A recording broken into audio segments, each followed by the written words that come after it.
So as you all know, the basic anatomy.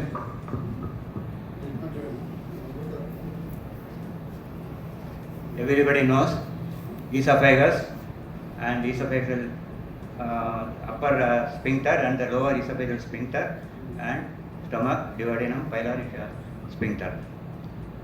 Actually, the food when you ingest, gradually because of the peristaltic movement, when it reaches the lower end of the esophagus, it opens, and immediately after that it closes. Whenever there is increased intragastric pressure, sometimes the food contents regurgitates back into the lower part of the esophagus. As you all know, most of the GERD patients come first to the family physicians, and about most of the 2/3 of the patients, they never reach the hospital. They take themselves so many antacids.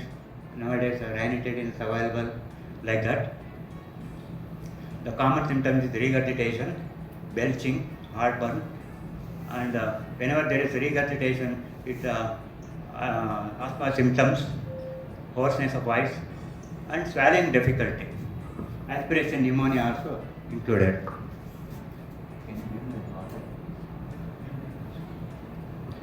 Next. The causes I told: parasites, hiatus hernia, even pregnancy, obesity. In pregnancy and obesity, there will be increased pressure, abdominal pressures, tight fit, wrong posture, even while sitting and also lying down, and heavy meals, and smoking, drinking, and certain medicine like NSAIDs, infection, H. pylori, and excessive exercise, magnesium deficiency, salt and ovaries. All of you might have heard during our MBBS days the main reason for hurry, worry, curry, like that. Hurry and worry causes vagal stimulations. Next. As I already told, most of the patients, they do not approach the doctors, they themselves take the treatment, and almost 2/3 of the remaining patient is seen by general practitioner, primary care physician, and at the end only few of them is seen by the gastroenterologist.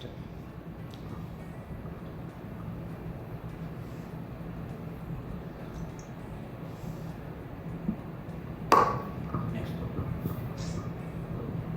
So 10 to 20% of the world is with a lower prevalence in Asia, and because of many individuals control symptoms with OTC medication and without consulting a medical professional, the actual number of individuals of GERD is probably higher.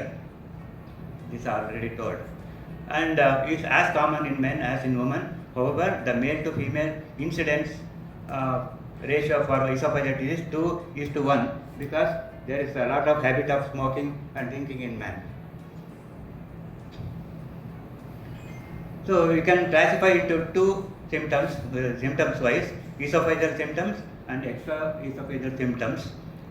So usually symptomatic syndrome, heartburn, everything.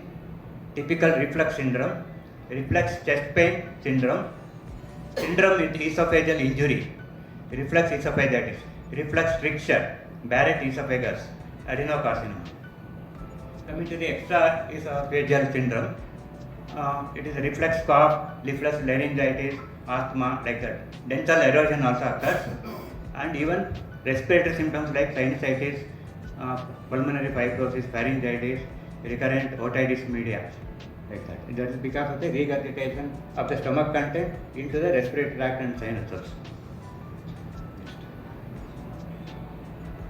This is already told. GERD is called by a weak or relaxed lower esophageal sphincter, that is the junction between the esophagus and the stomach.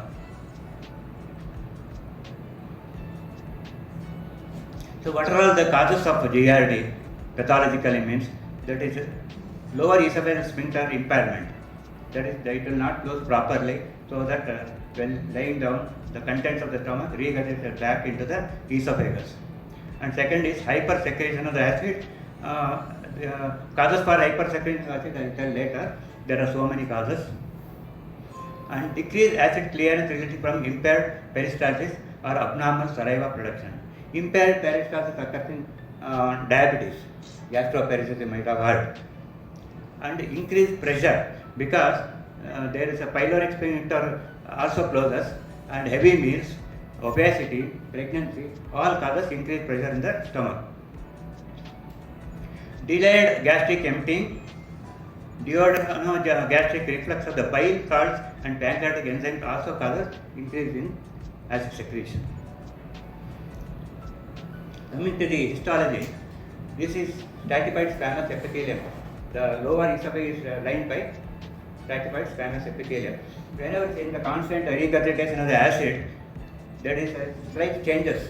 That is hyperplasia of the squamous cell. Later on, it turns to columnar epithelium. Columnar epithelium, and further, when it is turned into columnar epithelium, it is called Barrett's esophagus. It is a precancerous condition, and most of the Barrett's esophagus it turned into adenocarcinoma. Next. So, differential diagnosis based on the history and presentation. By taking history itself, 2/3 of the cases we can diagnose it as GERD, and remaining 1/3 has to be investigated properly. GERD, esophagitis, esophageal dysmotility, gastroparesis, esophageal cancer, achalasia, peptic ulcer disease, esophageal diverticulum, paraesophageal hernia, gastric outlet obstruction, that is pyloric stenosis. So, this is endoscopic classification, Savary-Miller classification. So, when we do the endoscopy, first there will be erythema and linear non-compliant erosion, circular compliant erosion. Later on, it leads to stricture or Barrett's esophagus.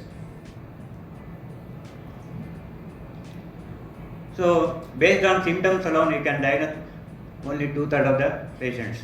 These symptoms are not specific for GE reflux. And the remaining are achalasia, diffuse spasm, esophageal carcinoma, pyloric stenosis, cholelithiasis, gastritis, gastric duodenal ulcer, and coronary artery disease. Here you have to keep in mind that many of the gastric symptoms we treat, if it is treated as GERD, and it may be a coronary artery disease also. Myocardial infarction sometimes mimics like GERD. So it needs objective diagnosis before the decision is made for surgical treatment. So diagnosis of the GERD is by history whether there is really reflux exists. If the acid reflection is responsible for symptoms, has reflection lead to esophageal damage. And earlier in the 80s we used to do barium swallow. We asked the patient to drink barium sulfate liquid, and during the passage we used to say a series of X-rays. And if there is stricture, we can make out the stricture, filling defect will be there, adenoma, rat tail appearance, all such things I will show it later. Radionuclide scintigraphy, endoscopic manometry, Bernstein disease. Manometry means studying the pressure in the esophagus as well as the stomach. Bernstein test, that is actually we induce the acidity by asking to drink the hydrochloric acid, the diluted hydrochloric acid. And pH monitoring. pH monitoring again by introducing a catheter. At the end there is a sensor to detect the pH. And present day is the endoscopy, gastro upper GI endoscopy.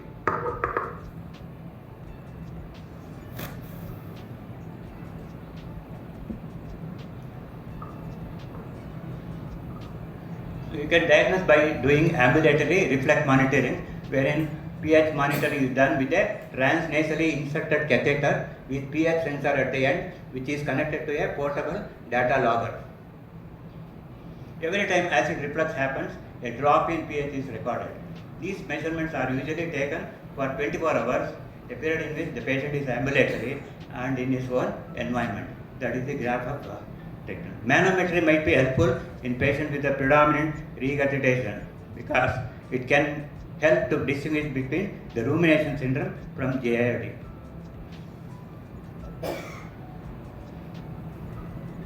Histological analysis.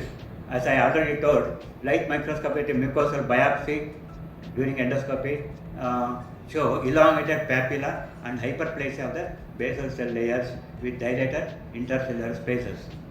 And if there is eosinophil infiltration, inflammatory cells also there, and large inter-observer variation, low sensitivity, low specificity strongly limit the value of the histological analysis. Here also the same figure. This is normal. When there is hyperplasia later on, that leads to dysplasia and metaplasia carcinoma. This is how the Barrett esophagus looks. This is normal, and there is a slight variation in discoloration. Next. And esophagitis and ulcers. Complication are esophageal stricture. Result of healing of erosive esophagitis may need dilation. The dilation means they put the probe into that and they dilate it. Next. And this is how the endoscopy, upper GI endoscopy is done. And patient lies on left lateral position, and by looking at the monitor, he adjusts his catheter. These are all the photography different. This is normal actually. Barrett's, this is adenoma. Next. Next. Previous slide. This is adenocarcinoma. This is barium mill figures. You can see the radial appearance here. Next. Next. Previous. So, whenever there is GERD doesn't respond to the usual treatment, that is called refractory GERD. Refractory GERD is because of the persistent troublesome GERD and symptoms and objective evidence of GERD despite optimized PPI therapy. So, in that case, they have to go for different type of treatment. The usual GERD is a condition that develops when there is retrograde flow of stomach contents back into the esophagus. Usually, the present day medicine is proton pump inhibitor. Next. So, coming to the treatment, mainly lifestyle modification, medical management, and surgical management. So, coming to the lifestyle management, usually you have to elevate the foot end, head end of the bed, sleep in decapitated position, so that there will be no regurgitation of the acid. And sleep position, left lateral position. Sleep position, left lateral position. ನಿಮಗೆಲ್ಲ ಗೊತ್ತಿರಬೇಕು, ಹಿಂದೆ ಎಲ್ಲ ಎಡಮಕ್ಕಳಲ್ಲಿ ಮಲಗಬೇಕು, ಬಲಮಕ್ಕಳಲ್ಲಿ ಹೇಳ್ಬೇಕು ಅಂತಿದ್ರು. This is the reason, scientific reason behind that. So the device places user in the left decapitated position at an incline. Next. So main guidelines are to improve the GERD symptoms, you have to go for weight loss recommended for the obese patients, and you should not go to the bed at least 2 hours after dinner. You have to wait, and tobacco, alcohol should be avoided. Spicy food, trigger food we call it as, like street food, bakery food, spices, like that. Next. Coming to the management,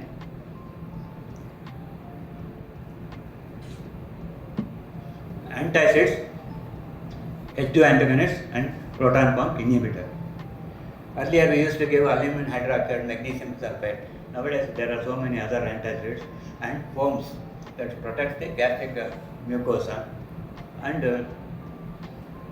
when we are students, for any ulcer patient we used to do GJ operations, gastroduodenostomy and total vagotomy.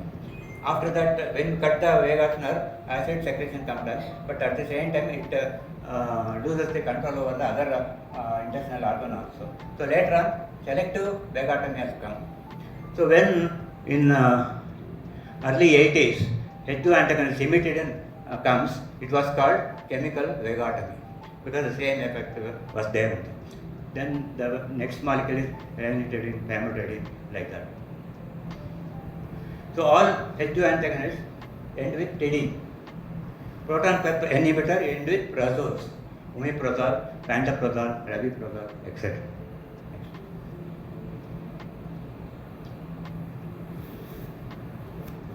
So if the lifestyle intervention fail, Drug treatment options are PPI, histamine 2 receptor antagonists, and antacids. H2 blockers. Next, I will tell you the figure. Next.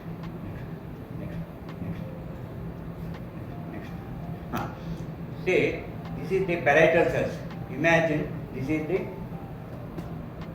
fundus domain. So there are 3 receptors here. One is cholecystine kinase receptors, histamine receptors, and acetylcholine receptors. So acid can secrete with all the 3 modes of problem. Gastrin, usually in Zollinger-Ellison syndrome, gastrin stimulates the cholecystine kinase enzyme receptors, and thereby it stimulates the proton pump. I will come to the proton pump later.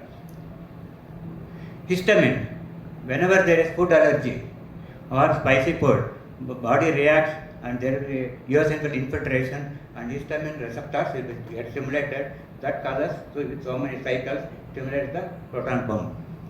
SCH, that is acetylcholine receptors. Vagal nerve stimulation releases here. This stimulates the acetylcholine receptor, again causes the stimulation of the proton pump. So if you use H2 antagonists, you can prevent only food allergy related acid formation, not the cholecystine kinase or vagal stimulation. Vagal stimulation occurs because of the stress and hurry like that. So what is proton pump? Coming to the proton pump, it is hydrogen potassium ATPase pump.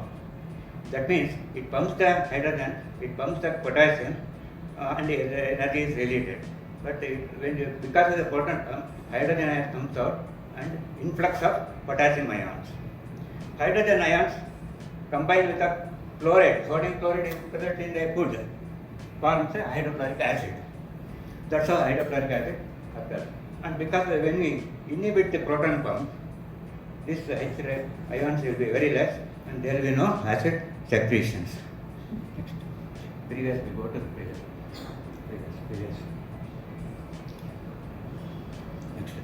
Next.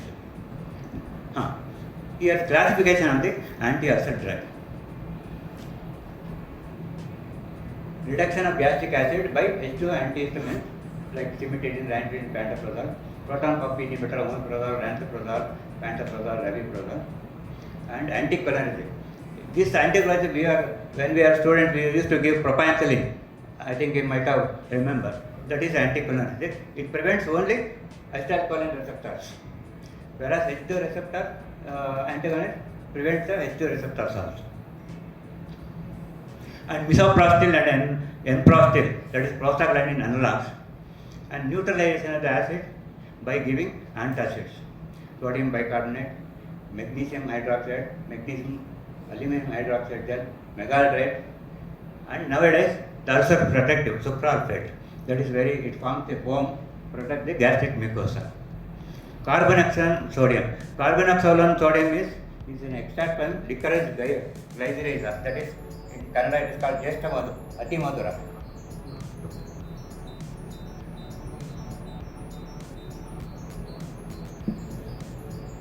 And anti-H. pylori drugs. That includes an antibiotic, one metronidazole molecule, and PPA inhibitors. Other drugs, baclofen, GABA agonists, all inhibit the vagal pathway. If there is, because of the stress and strain it occurs, you can give these type of medicines. Low dose antidepressant can be given like triptamar also. Next. So coming to the present proton pump inhibitor, considers therapy of choice for the symptomatic relief of GERD. Drug inhibits the parietal cell proton pump. I have already told H-ion, K-ion, ATPase pump. Proton pump is otherwise called hydrogen potassium ATPase pump. So proton pump is responsible for extrusion of hydrogen ion into the gastric lumen in exchange of potassium ion, which is the final step in gastric acid production. PPR effective in control of symptoms and signs of GERD, heal erosive esophagitis, and diminish the formation of the esophageal structure. So mechanism action I already told, irreversibly bind to hydrogen potassium ATPase enzyme. This bond prevents the movement of the hydrogen ion from the parietal cells into the stomach, results in achlorhydria. All gastric acid secretion is temporarily blocked. To return to normal acid secretion, the parietal cell must synthesize new hydrogen potassium ATPase pumps. Same. Next.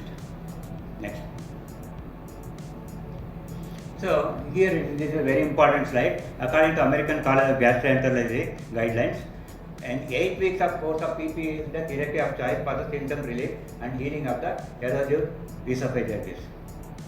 So you should not exceed 8 weeks. If you want to exceed that 8 weeks, reduce the dose of PPA inhibitor. And see, PPA inhibitor invariably is a long acting. One PPA inhibitor, the action stays for at least 2 to 3 days, whereas H2 receptor is a short acting 6 hours. Traditional delayed release of PPI should be administered 30 to 60 minutes before the meal, not immediately before the meal, at least 1 hour before the meal. So newer PPI, I will come to later, may offer dosing flexibility related to the meal time. Next. So what are all the uses of proton pump inhibitor apart from GERD? Erosive esophagitis, short-term treatment for active duodenal and benign gastric ulcer, Zollinger-Ellison syndrome where gastrin is radiated, treatment of H. pylori induced ulcers, and even NSAID induced ulcer also as a protective phenomena you can use before giving NSAID. You can give PPA inhibitor, and it has also got some side effects. Short-term therapy it is safe, and long-term therapy there are a lot of side effects. Next. What are some long-term side effects of PPI? Long-term use of PPI may be associated with osteoporosis because in the proton pump, calcium, when there is achlorhydria, calcium will not be absorbed, iron will not be absorbed, and even B12 will not be absorbed. So all deficiency will be there. So chances of getting osteoporosis and fracture are more, and because of achlorhydria, there is a stimulation of other bacteria leading to diarrhea, abdomen pain like that, and common is Clostridium difficile. And because of the aspiration, they may get pneumonia, asthmatic symptoms like that. I told low iron and vitamin B12 causing anemia. Next. Yes. The most common symptoms are nausea, abdomen pain, constipation, flatulence and diarrhea. And these symptoms is there for almost all drugs. Subacute myopathy because of the calcium deficiency, arthralgia, headache, skin rashes. Prolonged use leads to vitamin B12 deficiency because HCl is important for releasing vitamin B12 from the food. Hypergastrinemia, which may predispose to rebound hypersecretion of gastric acid upon discontinuation of the therapy and may promote the growth of gastrointestinal tumors, carcinoid tumors. And see, these are the interaction between the PPI and the clopidogrel, and you should be very careful. Those who are using clopidogrel in cardiovascular events, if you use PPI, it delays the absorption of clopidogrel. So chances of getting heart attack is more. Osteoporosis and fractures, pneumonia, Clostridium difficile I have already told, enteric infection, all because of achlorhydria. Perinatal and postnatal events with use in pregnancy, adverse reaction. Acute interstitial nephritis. Acute interstitial nephritis is common in pantoprazole. Vitamin B12 deficiency, hypomagnesemia, and because of hypomagnesemia there will be muscle cramps. Inhibition of iron absorption, risk of neoplasia. Next. Left side. Same thing, proton pump inhibitor, decrease level of the B12, magnesium, iron, increase risk of fracture, increase risk of dementia. If you use for prolonged period, increase risk of AKI, CKD, and increase risk for adverse cardiac events. increased risk for gastric neoplasia, gastric carcinoid tumors, gastric ulcer. This increased risk of infection, that is community acquired pneumonia. Next. So this is a quite important slide. The comparative effectiveness of proton pump inhibitor, we have included esomeprazole, lansoprazole, omeprazole, pantoprazole, rabeprazole. See, for potency wise, complete symptom relief is same almost and under all the molecules. Whereas esophageal healing at 8 weeks is 92% in esomeprazole. Whereas in other cases, rabeprazole is 91 and pantoprazole also 91. Omeprazole is very less, 86. And relapse. So relapse prevention is more in esomeprazole. So you don't get relapse in esomeprazole, that is 93%. The remainder, and there is no study for the lansoprazole and rabeprazole. This is also important. Interaction with the other drugs. So you should be very careful while prescribing these drugs: diazepam, warfarin, phenytoin, ketoconazole, and theophylline. See here, pantoprazole, drug interaction is none. You can safely use except side effect like acute kidney injury. Omeprazole, there is a lot of interaction. Should be very careful. And lansoprazole again. So whenever you want to use antifungals and blood thinners, should be very careful. Rabeprazole, none. Esomeprazole, none. So these three are preferable. Next.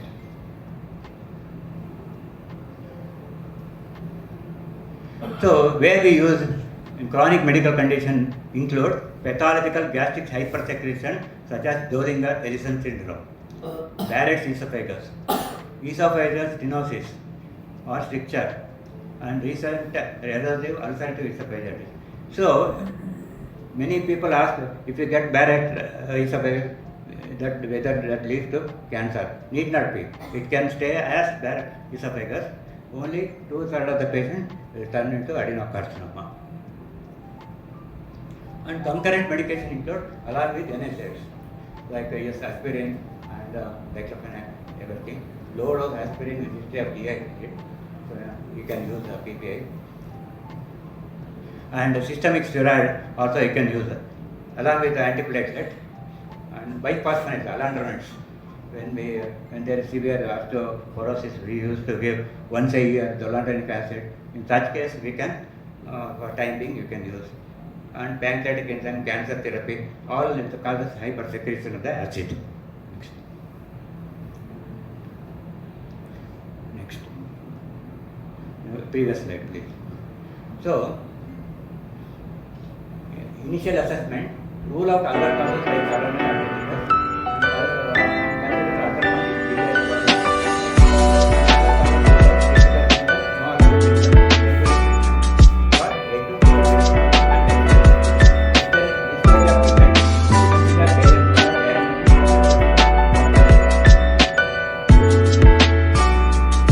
Long-term users again drawing an infection, prevent ulcer to penetrate.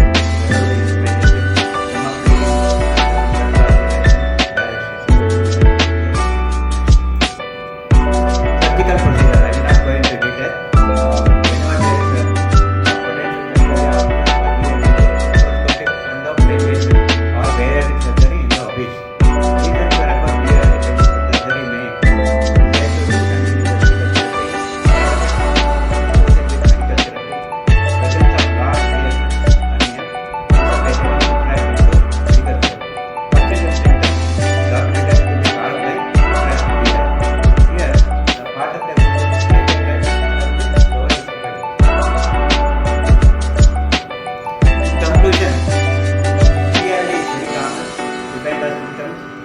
damage as a result of reflux of gastric content into the esophagus. So, GERD is a broad term. It encompasses not only reflux esophagitis